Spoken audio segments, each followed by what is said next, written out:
केडगाव दापोडी परिसरातील गुऱ्हाळावर प्रशासनाचा वरद हस्त, नागरिकांच्या आरोग्याशी खेळ सुरू असल्याचा आरोप।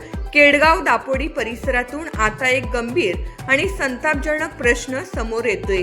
गूळ तयार करण्याच्या नावाखाली निकृष्ट दर्जाची साखर मोठ्या प्रमाणावर वापरली जात असल्याचा आरोप होत आहे। एवढंच नाही तर गूळ तयार करताना विविध प्रकारची रसायने वापरली जात असल्याची चर्चा परिसरात सुरू आहे। मग प्रश्न असा आहे की नागरिकांच्या आरोग्याशी हा खेळ नेमका कोणाच्या आशीर्वादाने सुरू आहे?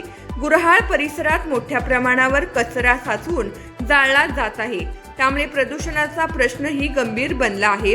दुर्गंधी, कचरा आणि अस्वच्छतेमुळे नागरिक त्रस्त असल्याचे बोलले जात आहे।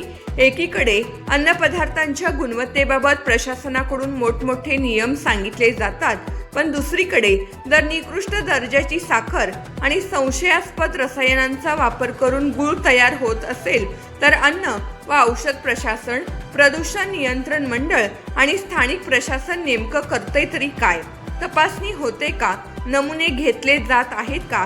गुळाची गुणवत्ता तपासली जाते का?